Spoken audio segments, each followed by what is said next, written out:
अस्सलाम वालेकुम नाज़रीन, प्रोग्राम पाकिस्तान टुनाइट के साथ मैं हूँ आदिल निज़ामी। आज पूरी कौम 25 करोड़ पाकिस्तानी योम तशक्कुर मना रहे हैं। योम तशक्कुर जो मनाया जा रहा है ये भारतीय जो गरूर था उसको खाक में मिलाने की खुशी में मनाया जा रहा है। ऑल दो आज डेट जो है नाज़रीन वो आज 16 मई है, लेकिन अगर मुल्क के तूलो अर्ज़ में देखें तो हर जगह पाकिस्तानी सब्ज़ हलाली परचम दिखाई दे रहे हैं। ये 14 अगस्त जो 14 अगस्त है उसका समा नज़र आ रहा है। पाकिस्तान ने हमेशा अमन का पैगाम दिया है, किसी को नुकसान पहुंचाना पाकिस्तान ने कभी ये हमारा शौक नहीं रहा, पाकिस्तान की कभी ये कोशिश नहीं रही। लेकिन जब मामला अपनी सालमियत पे आ जाएगा, कौमी वकार पर आ जाए तो पाकिस्तानी कौम उसका भरपूर तरीके से जवाब भी देगी। ये 25 करोड़ पाकिस्तानियों का मैसेज है दुनिया के लिए। आज प्राइम मिनिस्टर पाकिस्तान ने तकरीब से खिताब करते हुए इसी अज़म का इजहार किया। प्राइम मिनिस्टर ने क्या कहा आपके सामने रखते हैं।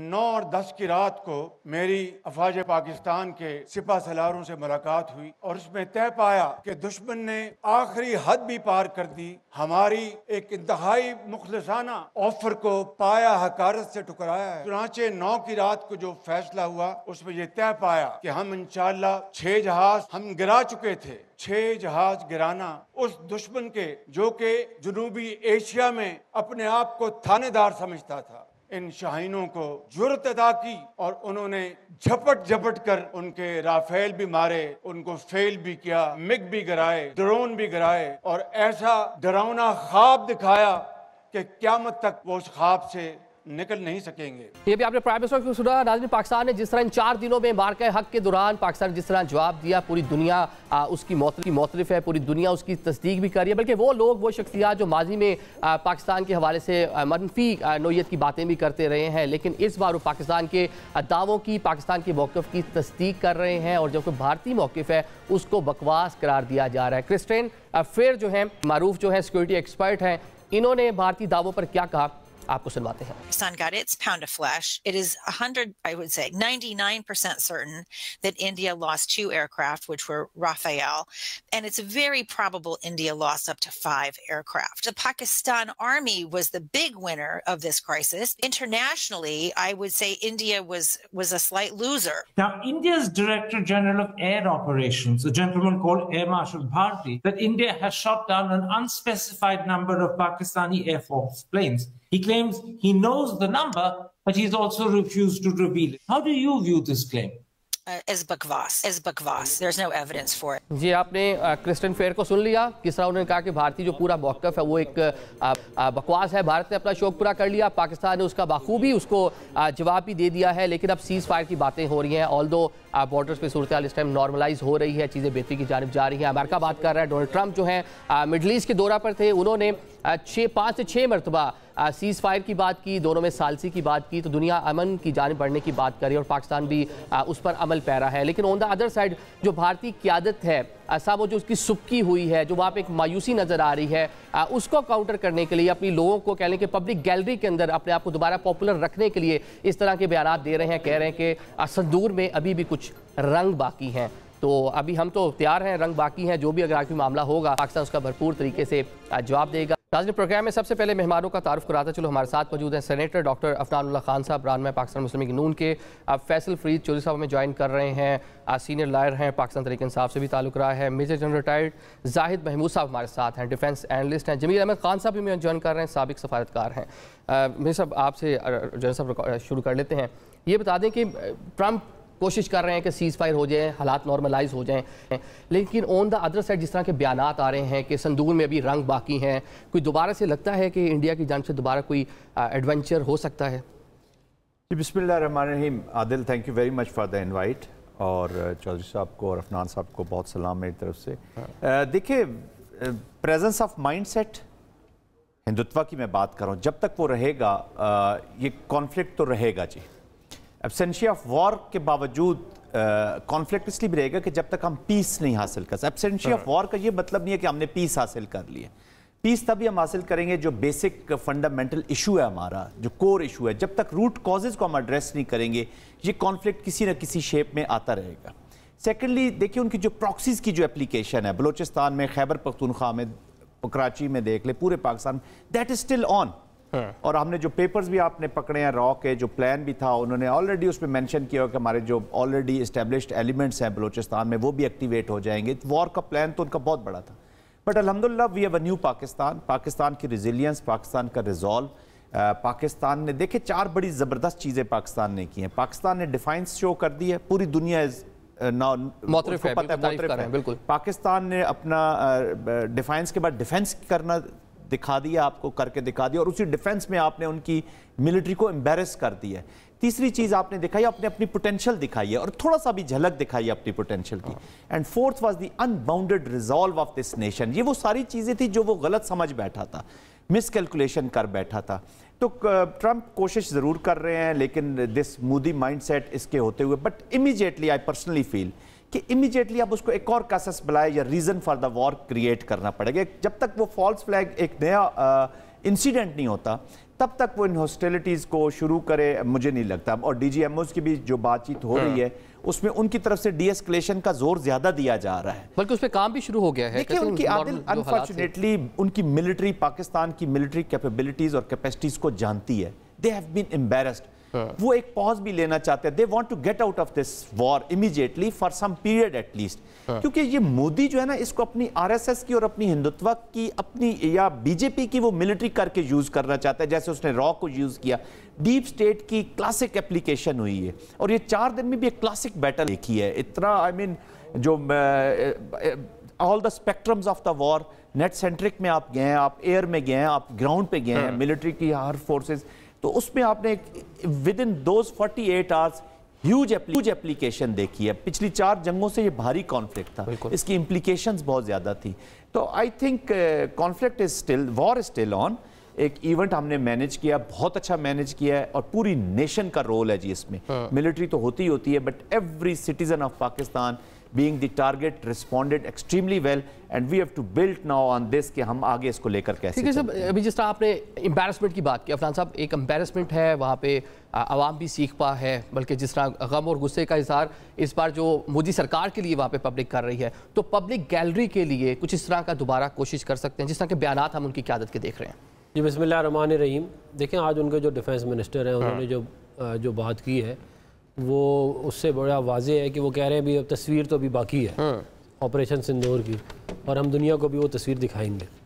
तो ये तो जो बात जनरल साहब कह रहे हैं मैं उसी को आगे लेके जाऊंगा कि ये जो है ना, ये क्लैश है आइडियोलॉजीज़ का, कि वो हिंदुत्व है वहाँ पे जो अखंड भारत बनाना चाहते हैं, और हम जो है ज़ाहिर है इस्लाम के मानने वाले हैं। तो वो डायरेक्ट क्लैश है उनका। और इनके और भी लोगों की अगर आप बातें सुने तो वो तो कहते हैं कि जी अल्लाह माफ़ी दे कि हम तो मक्का के ऊपर भी कब्ज़ा करेंगे। इनके ऐसे भी लोग हैं। तो ज़ाहिर है इस तरह की जो लोग बातें कर रहे हैं, और उनके लिए बड़ा आसान है कि वो एक फॉल्स फ्लैग ऑपरेशन कश्मीर में या कहीं पे भी कर दें, मुंबई में, दिल्ली में, कहीं पे भी, और उसके बाद वो कहें जी देखें जी ये पाकिस्तान ने कर दिया, हम दोबारा हमला करने लगे। मेरा ख्याल है इस वक्त भी वो अपनी कैपेबिलिटीज़ जो है वो बढ़ा रहे हैं। वो हमारी जो है वीकनेसेस को देख रहे हैं, कहाँ अभी तो उनको नहीं मिली, लेकिन वो ढूंढ रहे होंगे हमारी वीकनेसेस। तो वो ये एक मेरा ख्याल है ऐसा मामला है जिस पे हमें मिनासल कौम बहुत विजिलेंट रहना पड़ेगा, बहुत ज़्यादा, क्योंकि कभी भी किसी भी वक्त जो है ना ये एस्केलेट कर सकता है, बिलखुसूस अगले 6 महीने। उसकी वजह ये है कि बिहार का इलेक्शन नवंबर में है, यूपी का इलेक्शन ये हार चुका है मोदी।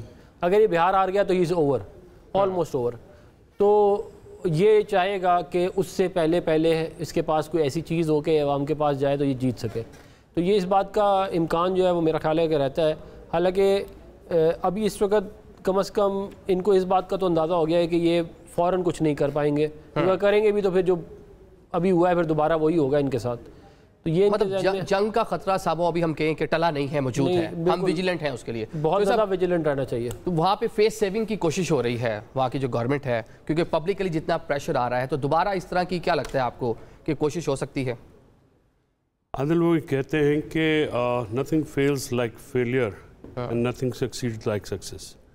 मेरा ख्याल में जो वहाँ पे इस वक्त मैं देख रहा था जो इंडियन चैनल्स की वो क्या देख रहे हैं, तो वो वहाँ पे वो जो वॉर मॉन्गरिंग वो करते रहे हैं, अब वो काफ़ी एम्बैरस हुए हैं, क्योंकि उनका एक नैरेटिव भी पिट गया है। उनकी जो आर्म फोर्सेस को जिस तरह से एम्बैरसमेंट हुई है, जिस तरह से हमारे शाहीनों ने और हमारी आर्म फोर्सेस ने एक उसका रिटेलिएट किया है एग्रेशन को, ये मेरी अपनी ख्याल में उनकी ख्वाहिश तो हो सकती है, बट आई थिंक कि वॉर वेजिंग जो है वो अभी इस वक्त इमीडिएटली पॉसिबल नहीं हो सकती। उसकी वजह ये है कि एक तो जो हमारा टेक्नोलॉजिकल एडवांसमेंट है वो उनके ऊपर दुनिया भी हैरान है और वो भी हैरान है। सो इसको काउंटर करना, इसके ऊपर सुपीरियर चीज़ लाना, वो ओवरनाइट तो हो नहीं सकती। सेकेंडली ये बात है कि अब मोदी की वो पॉलिटिकल पोजीशन भी नहीं रही जो इस वॉर से पहले थी। इनफैक्ट जो ये एक क्लैश हुआ है, ये एडवेंचर हुआ है, इसमें जो नई डायनामिक्स सेट हुई हैं वो तो एक तो चाइनीज़ इंटरनेशनली जो टेक्नोलॉजी है वो इस्टेब्लिश हो गई है कि वो सुपीरियर है। दूसरा हमारा जो उसमें पाकिस्तानियों का एक जैसे कहते हैं ना, आप धाक बैठ जाती है। देखिए फतह जो होती है वो बहुत सारे ऐसे एलिमेंट्स लेके आती है कि उसको फिर आपको, चाहे हमारा रीजन हो, हमारा खित्ता हो, दुनिया हो, पाकिस्तान के साथ आप जंग करने से पहले कोई 100 दफ़ा सोचेगा। उसकी वजह ये है कि वी शोड देम कि अगर आप, और कल भी मैं I was hearing DJISPR's conversation with the British media, और वो वहाँ पे बड़ा उन्होंने कैटेगोरिकल और क्लियर थे कि अगर आप दोबारा करेंगे तो हमारा बड़ा लीथल और स्विफ्ट रिस्पांस होगा। और इस जो दुनिया में आपने देखा जो उनका डिप्लोमेटिक फेलियर हुआ है, जिस तरह से ट्रंप ने स्नब किया है उनको, इवन मिडल ईस्ट में एक कांस्टेंट स्नब उनको फेस हो रही है। 500 बिलियन जो डॉलर्स की जो FDI के ऊपर वो बहुत ज़्यादा कर रहे थे, एप्पल की जो इन्वेस्टमेंट थी वहाँ पे सिलिकॉन वैली, जो इंडियन सिलिकॉन वैली, वो हॉल्ट हो गई है। उसके बाद बहुत सारी चीज़ें जो हैं वो अब इन्वेस्टमेंट जो है इंडिया में जो आ रही थी तो वो उस पर सोचेंगे। मतलब वो अगली बार ट्रंप सरकार, मोदी का जो एक नारा था जो अमेरिका जाके भी लगाते रहे हैं, तो अब उस पर सभी नहीं आ रहा कि बयान भी किस तरह दें जिस तरह ट्रंप उनके साथ ट्वीट कर रहे हैं। शेक हो जाता ना। अब इतनी ह्यूमिलेटिंग डिफीट हुई है जिसका वो तसव्वुर भी नहीं कर सकते, दुनिया भी तसव्वुर नहीं कर सकती थी। सो उसकी ह्यूमिलेशन जो है वो वहाँ पे, तो आप देखिए ना वहाँ पे उनके खिलाफ अब बातें शुरू हो गई हैं, पार्टी के अंदर से, पार्टी के बाहर से। सो वो फेलियर जो है वो उनके गले, किसी के तो गले में घंटी बन देगी। और मोदी, अमित शाह, राजनाथ और ये जो 4 उनके वो हैं, वो जो एक गैंग ऑफ 4-5 है, वो करें। तो अब वहाँ पे थोड़ा सा जो लोगों का मामला है उनको भी रोशनी नज़र आई है। बड़ी सूडो वो सोसाइटी थी, उनको बड़ा पंप करके हमारे वहाँ पे जो लॉयर्स जो थे और वो तो हमेशा ख़ुद को बड़ा फैंसी और बड़ा वो बोस्टिंग, जैसे शेखी मारना, हम बड़े ये हैं वो। तो अब मेरे ख्याल में सारे वहाँ पे को ठंड पड़ गई है, तो दे हैव रियलाइज के वो इतनी वो नहीं है जितना वो कहते थे। ठीक है जमील अहमद खान साहब, ये आप सुन रहे हैं, ये जो पूरा मामला है, एक तरफ जो इंडियन क़यादत है उसके बयानात, on the other side guarantor जो है वो अमेरिकन हैं। तो दोबारा कोई कोशिश हो सकती है अमेरिका, और जिस तरह ट्रंप इस टाइम ट्रीट कर रहे हैं मिडल ईस्ट के दौरे पर, कोई एक हफ्ते के दौरान 6 बार उन्होंने तस्करा किया सीज फायर का, दोनों क़यादतों को टेबल पे बैठाने का, लंच डिनर की ऑफर्स कर रहे हैं। देखिए इंडिया की तो कोशिश होगी, लेकिन जो सूरत हाल उभर कर आई है दुनिया में इस वक्त, इस क्लैश के बाद, उस सूरत हाल के बाद इंडिया पर प्रेशर भी पड़ेगा। लेकिन ये मानना पड़ेगा और ये नज़र में रखना पड़ेगा कि इंडिया अपने आप को रीग्रुप करेगा, सफारती लिहाज से भी और अपने दिफाई लिहाज से भी, और वो रीग्रुपिंग करके फिर कोई ऐसा जवाब और ऐसी राय हमवार करके मिस एडवेंचर करना चाहेगा या पाकिस्तान को मार्जिनलाइज करने के लिए कोई किसी किस्म का कोई कर सकता है, प्लानिंग कर सकता है। लेकिन जो उसके बरक्स अभी जो हमारे बाकी 2 पैनलिस्ट बात कर रहे थे, उससे ये बात और ये बात अब तो बिल्कुल रोज़े रोशन की तरह आया हो गई है कि इस जो तजर्बा किया इस भारत ने, उस तजर्बे में उसको अंदाज़ा हो गया कि पाकिस्तान किस खामोशी से, किस पुरएतमादी के साथ कितना आगे पहुंच गया, टेक्नोलॉजी में भी और अपनी तरबियत में भी। और जज्बा तो खैर हमने देख ही लिया, और जो हर दौर में जज्बा उभरा, इस मरतबा उसमें कुछ और निखार आ गया उस जज्बे में, और उस निखार की वजह से कौम में भी एक जज्बा आ गया, कौम ने अपने इख्तिलाफात भुलाकर यकजा हो गए। तो ये चीज़ें दुनिया महसूस करती हैं। अच्छा हुआ क्या और क्यों? एक रात पहले जेडी वेंस, कोई तकरीबन 36 घंटे पहले जेडी वेंस कह रहे थे ये इन दोनों का आपस का मामला है और ये आपस में ही ये तय कर लेंगे और इनको इन अदर वर्ड्स के लड़ने वाले दो। ठीक, तो क्या हो गया कि 36 घंटे के बाद बिल्कुल हालात पलटा खा गए और वही जेडी वेंस और वही मार्को रूबियो फिर इंडिया से बात करते हैं। इंडिया कहते हैं कि इंडिया से आवाज़ आती है कि जी हम बिल्कुल एस्कलेशन नहीं चाहते हैं और हम सीज़फायर चाहते हैं। और फिर आपने सुन ही लिया प्राइम मिनिस्टर की गुफ्तगू, और ये उन्होंने बिल्कुल पब्लिकली की है, पूरी दुनिया के सामने की है। जाहिर अगर ऐसा न होता तो फिर वो प्राइम मिनिस्टर और हमारे अकाबरीन ये बात ना करते, और अगर करता कोई शख्स अगर इससे कोई बरअक्स बात हुई होती, मैं दोनों साइड के आर्गूमेंट दे रहा हूं, तो वैसी सूरत में जो गारंटर है या जिसने मीडिएट कराया और इस मामले में यूनाइटेड स्टेट्स, तो वो उसके रिबटल दे देता कि हमने तो ऐसी बात नहीं की है। तो ऐसा ही हुआ है, जिस तरीके से डेवलपमेंट हुई है वही बात हुई है, और उसकी वजह से महसूस ये होता है कि अभी आने वाले कई महीनों, शायद कुछ साल भी लग जाए, कि इंडिया जो है इस किस्म का अभी नहीं हरकत करेगा। क्योंकि देखिए, आप अगर इसको थोड़ा सा जायजा लें तो हुआ क्या है कि 22 तारीख के बाद 23 को इंडिया ने बड़ी जल्दी में उजलत में इंडस वाटर ट्रीटी का भी कर दिया, और उसके बाद हमारे सफारतखाने को डाउनग्रेड कर दिया, वीजे कैंसिल कर दिए, पर्सनल नॉन ग्राटा कर दिया हमारे मिलिट्री अटैची को। 24 तारीख को नेशनल सिक्योरिटी कमेटी ने जब मीटिंग की तो उसने पूरी दुनिया के सामने एक रोड मैप रख दिया कि जी इंडिया ने ये किया है, हमने ये मेजर लिया है। उसमें से तकरीबन कोई 8-10 के करीब जो हैं वो रेसिप्रोसिटी के मेजर थे, और बाकी एक इजाफी 2 इजाफी हमने कर लिया, और वो ये किया और बिल्कुल इंटरनेशनल कानून के दायरे में किया। इंटरनेशनल कानून ये कहता है कि आप जो वाटर अपर राइपेरियन जो है वो लोअर राइपेरियन का पानी बंद नहीं कर सकता, उसमें हेलेंस की लॉ है, इसमें ये जो वाटर इशू है और जो साथ में शिमला एग्रीमेंट और जो मुज़ाकरात को लेकर उनकी क़यादत के बयान आ रहे हैं, इस पर भी मैं आपसे सवाल पूछूंगा। लेकिन जरा साहब, ये जो भी बात कर रहे हैं कि आइसोलेट करने की कोशिश पाकिस्तान को, और खित्ते में खुद साख्ता जो इंडिया ने एक अपना कद बना रखा था, वो तो कहते हैं डेकेड्स वो लोग पीछे चले गए। और सेकंड, पाकिस्तान को आइसोलेट करने की कोशिश, या पहलगाम, उसके बाद फॉल्स फ्लैग, पाकिस्तान के बारे में प्रोपोगेंडा। लेकिन जो पूरी सूरत हाल बनी है, एक तो दुनिया ने बाय नहीं किया, और जो लोग बड़े करीब समझे जाते थे जो ममालिक इंडिया के, उन्होंने एक बयान तक नहीं दिया इंडियन क़यादत के लिए, इंडियन लोगों के लिए। देखिए आदिल साहब, पहली बात तो हमारी समझने की है कि Pakistan is a significant country. Pakistan is not an ordinary country, और आप जब न्यूक्लियर पावर होते हैं तो कोई आपको इग्नोर नहीं कर सकता। ठीक है, उनकी आइसोलेशन की पॉलिसी रही है, वो इसलिए कि उनको एक टेसिट अप्रूवल बहुत सारी चीज़ों में रही है, जो being so called watch dog, और जो नेट सिक्योरिटी प्रोवाइडर का वो रोल उसको इंडो पैसिफिक में दिया गया। तो उस सेटिंग में उसको वहाँ पे से तो जो शय मिली हुई थी उसी के ऊपर तो बेस करके उसने अपना ये एक्सपेंशनिस्ट एजेंडा बढ़ाया। फिर वो इनकरेज हुआ है what ever was happening in middle east. तो उसने मिडल ईस्ट में जो इजरायली मॉडल था, लिक्विड पार्टी की जो एप्लीकेशन हो रही है, वो पूरा मॉडल उठा के उसने इस रीजन पे लगाने की कोशिश की। भारत में सेन माइंड्स भी हैं, स्ट्रेटेजिस्ट भी, उन्होंने जरूर इसको बताया होगा। देखिए आदिल साहब, वॉर्स में मॉडल्स नहीं उठाए जाते। मॉडल्स होते हैं बिजनेस के, मॉडल्स होते हैं कंस्ट्रक्शंस के और चीज़ों के।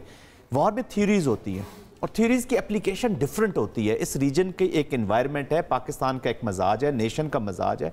और हम अगर न्यूक्लियर हुए हैं, या हमने, चले न्यूक्लियर की बात नहीं करता, क्योंकि न्यूक्लियर से पहले ही वो जो कार्व करना चाहता है space for war under the nuclear overhang, उसको पाकिस्तान ने उसी स्पेस के अंदर स्क्वीज कर दिया। पाकिस्तान ने डेटरेंस टेक्टिकल लेवल पे भी, ऑपरेशनल लेवल पे इमीडिएटली अचीव की है, वापस की है।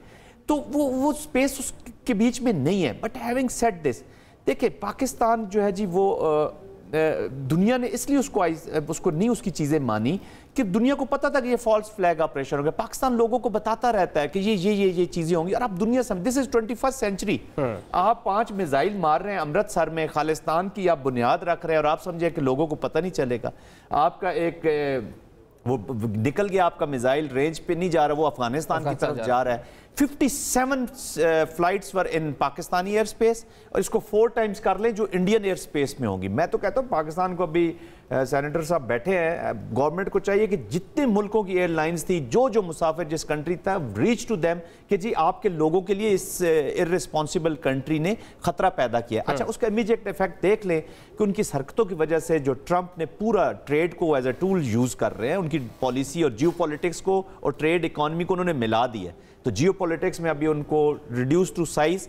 और आपको अगर याद होगा कि जब ज़ेलेंस्की के साथ व्हाइट हाउस में मीटिंग हो रही थी, तो वो तो ही डजंट होल्ड बैक। तो अब इनको कहेगा कि तुम लोग ये जो घोड़ा बांध के मेरी डरबी भागने आए थे, तुम तो लकड़ी के घोड़े हो। तो he will not treat them the level which they have attend of their own mistake.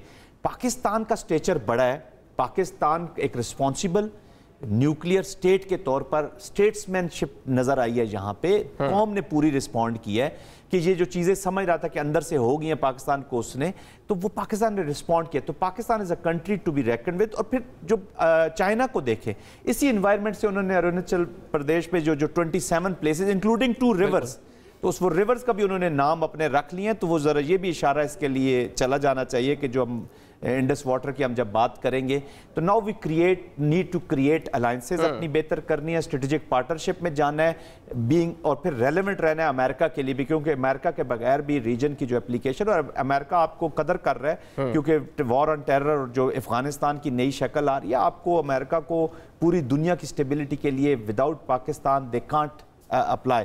और अब तो सारा देखे ना, जियो पॉलिटिक्स अब being China in this region, सारी जियो पॉलिटिक्स इधर ही होनी है। तो वेस्ट ने, अमेरिकन ने, इन सब ने अपने अपने जो चेस बोर्ड है वो यहाँ पे ठीक कर रहे हैं। पाकिस्तान इस पूरी सूरत हाल में इंडियन आइसोलेशन की जानिब बढ़ रहे हैं। अजरबैजान है, तुर्की है, उनकी क़यादत के बारे में भी कुछ बयान आ रहे हैं और वहाँ भी उनको भी कुछ धमकियाँ वगैरह भी दी जा रही है। चले एक ब्रेक लेते हैं, बाद मज़ीद बातचीत करते हैं।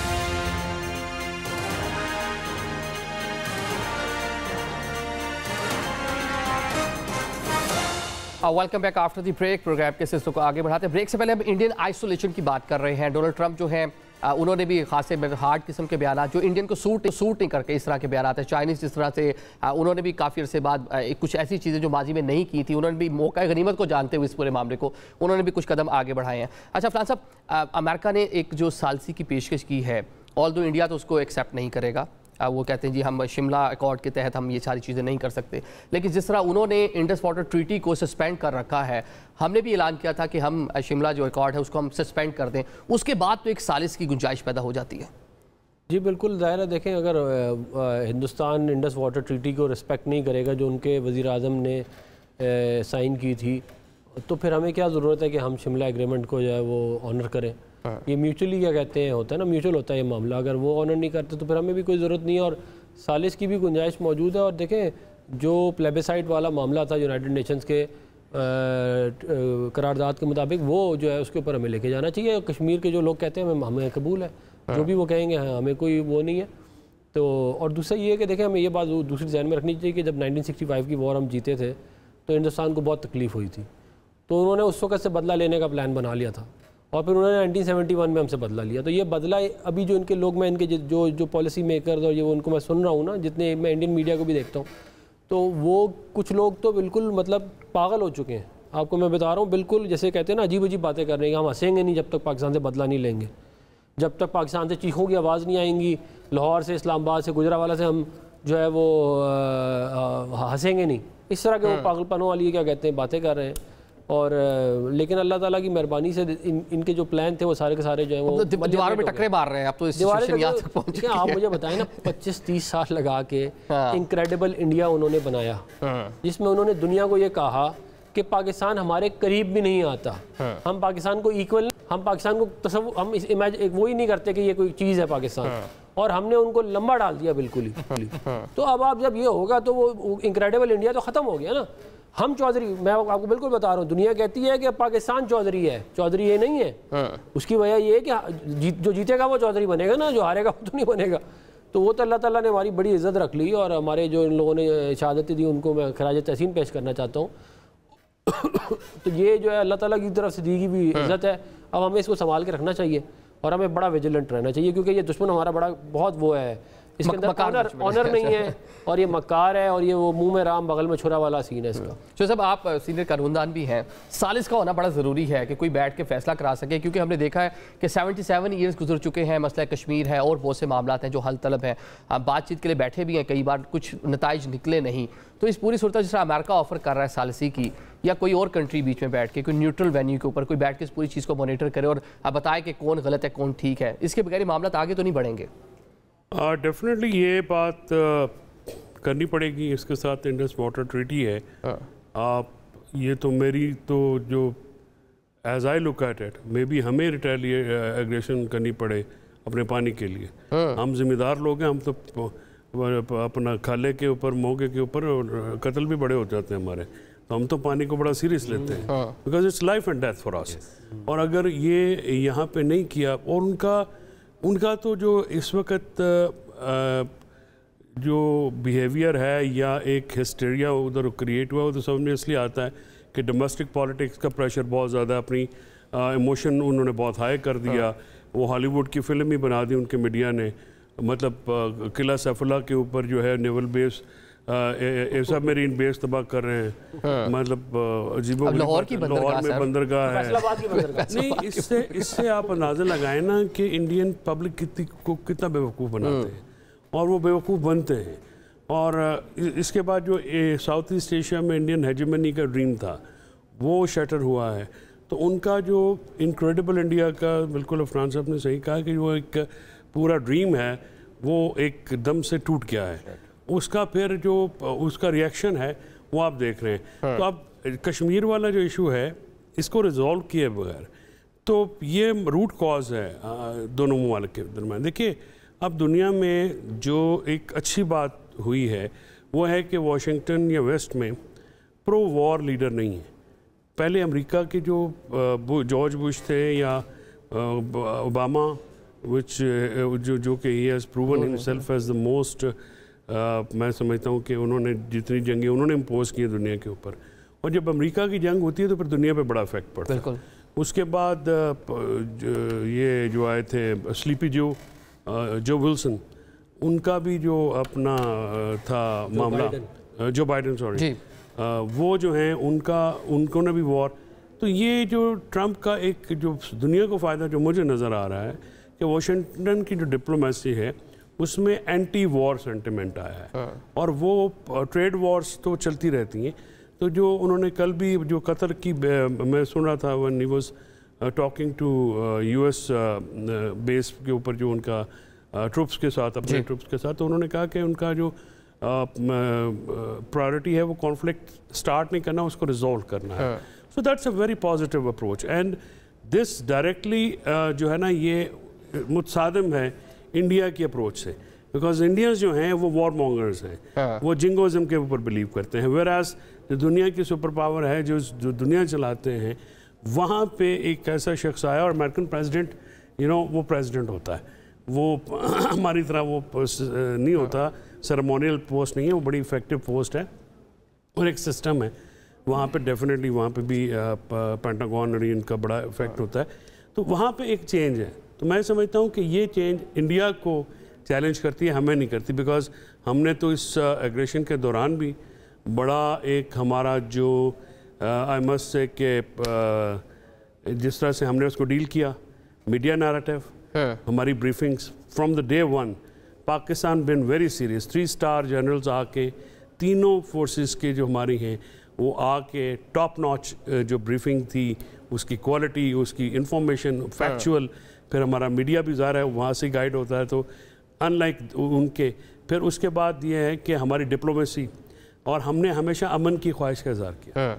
सो अभी भी मैं यहाँ पे आ रहा था तो आई वॉज वॉचिंग दैट यौम तशक्कुर वाली बात, उसमें भी ये बात सामने आई। प्राइम मिनिस्टर ने कहा कि उन्होंने आज ज़ाहिर prime minister when he tells to the nation कि क्या हुआ रात को 2:30 बजे, क्या हुआ सुबह सीज फायर का, जो आर्मी चीफ का और मार्को रूबियो का ये वो, और फिर कल कतर में, I am sorry I am taking bit time, I know के उनके कल उन्होंने ये कहा कि जो अमेरिका एकदम आ गया, तो उन्होंने कल वहाँ पे भी ये बताया है। उन्होंने कहा कि एकदम मिसाइल जो है ना फायर होना शुरू हुए, तो देन वो फिर अलार्म हुए, क्योंकि नूर खान एयरबेस के ऊपर फिर नेशनल कमांड अथॉरिटी का हमारा जो आया, जो सुबह सवेरे उसको उसके and he said Pakistan is happy and Modi is more happy. तो वो बेचारा कल से फिर सोइयां दे रहा होता। एक बात हमें ध्यान में रखनी चाहिए कि हमने हिंदुस्तान को मारा है, उसको गिराया है, तो अमेरिका का बिहेवियर हमारे साथ इस तरह का है। अगर हमें मार पड़ रही होती है तो फिर मामला बहुत मुख्तलिफ। बल्कि कहा गया था कि चले कुछ कर लें लेकिन महदूद पैमाने पे हो, रीजन डिस्टेबलाइज ना हो, जेडी वैंस बड़े इफेक्ट होते हैं। ठीक है, वो जीजा जी बल्कि उधर ही थे जब उन्होंने जब पूरा वाकया हो पहलगाम का। चले एक ब्रेक ले लेते हैं, ब्रेक के बाद जमीला खान साहब पूछूंगा, पूरी कोशिश है कि नोबेल प्राइज़ उनको अमन का मिले। तो दुनिया में जो बड़े कन्फ्लिक्ट हैं उनमें एक मसला फ़लस्तीन और मसला कश्मीर, क्या वो एक ही झटके में, जो जिस तरह वो इस टाइम उस रीजन में मौजूद है और यहाँ की भी बातें कर रहे हैं, क्या पॉसिबल है कि दोनों जो कन्फ्लिक्ट हैं इनको ख़त्म करा सकें? एक ब्रेक लेते हैं।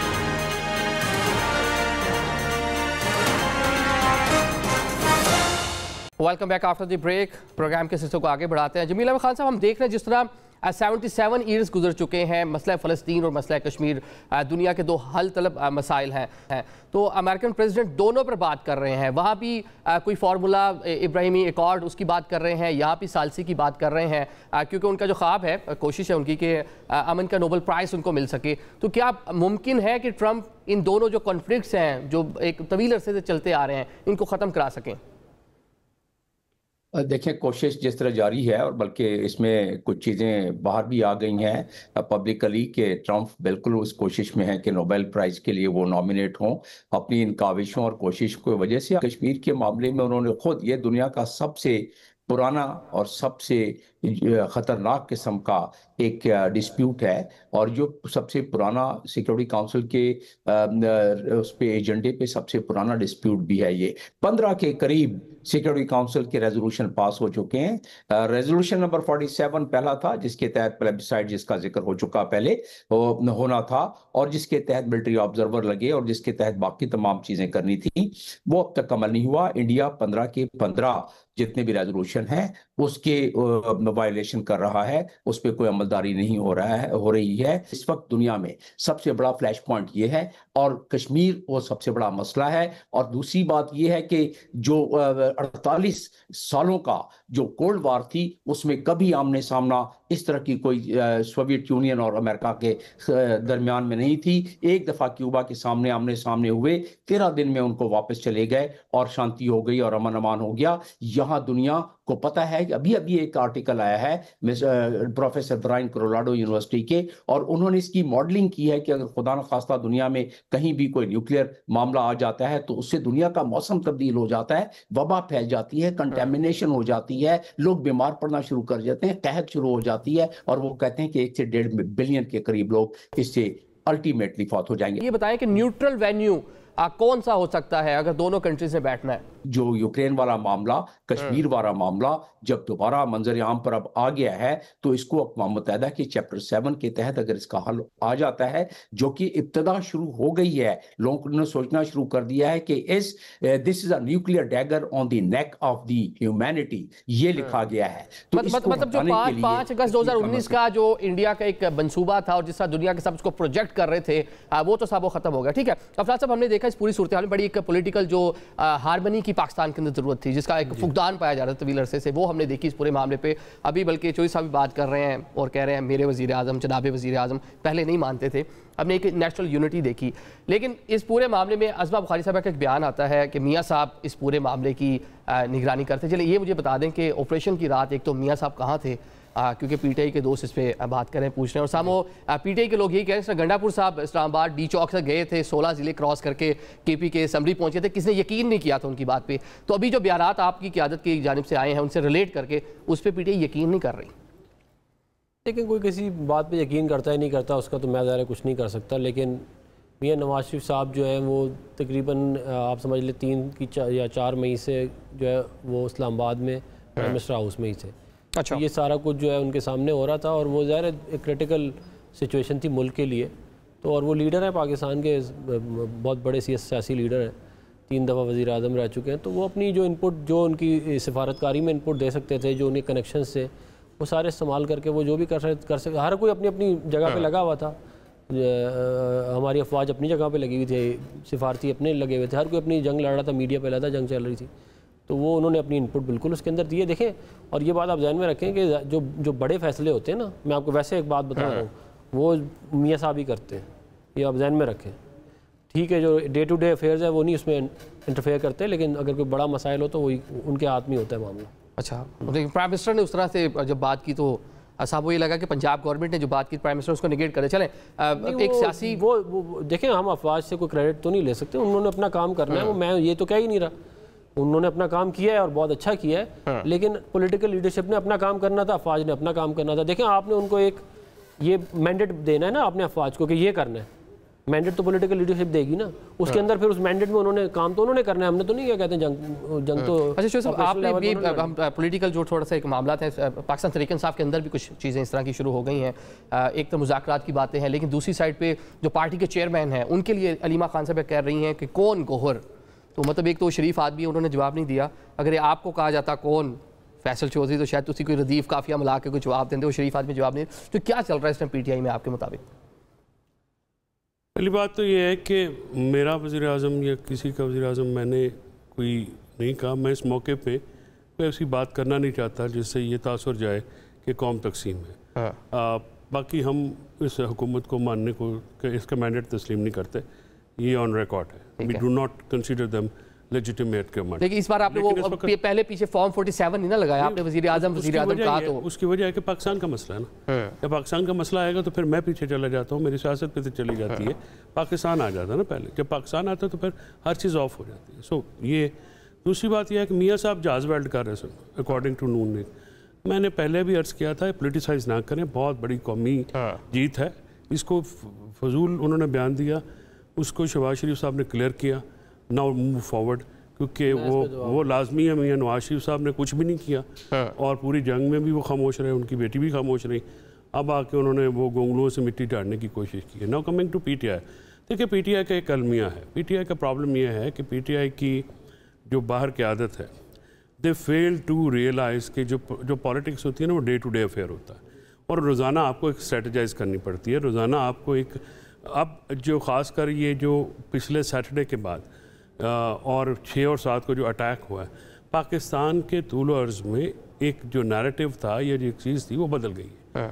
अब आपको सियासत उसके मुताबिक करनी पड़ेगी। आप एहतजाज की बात करें, एहतजाज का माहौल है, तहरीक चला नहीं सकते और फिर आपस में इनकी इतनी रेशा दवानियाँ हैं, आपस में इतनी चपकलिश है। देखें आपने एक बात की, क्योंकि अलीमा बाजी की बात आती है तो वो क्योंकि बहन है, जज्बाती भी हैं, तो मैं मोस्टली उनकी बातों का मैं नहीं देता, मैं समझता हूँ कि जवाब देना मुनासिब नहीं। लेकिन ये मैं ज़रूर कहूँगा कि चेयरमैन पार्टी का गौर इमरान खान साहब की हिदायत के ऊपर है। अगर आपको कोई शिकायत है तो इमरान खान साहब से अपनी मुलाकात होती वहाँ पे कीजिए, मुनासिब नहीं है मीडिया के ऊपर। चलिए ये सब कुछ रिस्पॉन्ड करना चाहते हैं, जनरल साहब से क्लोजिंग रिमार्क्स ले लीजिए। बात ये है कि जो लोग ये कहते थे ना कि हम क्या करूँ, हिंदुस्तान में हमला कर दूँ, वो हमें बताएंगे कि क्या कैसे मुल्क को चलाना है। हाँ, वो बताएंगे। वो नहीं, आप 2 मिनट रुक जाए, आप 2 मिनट रुक जाए फैसल भाई, मैंने आपकी बिल्कुल नहीं बोला, आप 2 मिनट बिल्कुल खामोशी से मेरी बात सुने। बात ये है कि इमरान खान साहब की टीम ये बोल रही थी, मैं अब ये बात नहीं करना चाहता लेकिन क्योंकि उन्होंने छेड़ दिया तो, कि इमरान खान को बाहर निकालोगे तो जंग जीतोगे। हमने उनको अंदर बंद करके क्या कहते हैं जंग जीतोगे। आप रुक जाए यार, आप फिर मैं आपको बात नहीं करने दूंगा। 2 मिनट रुक जाए। बात ये है कि और उसके बाद इनकी पूरी टीम, इनके लोग बैठ के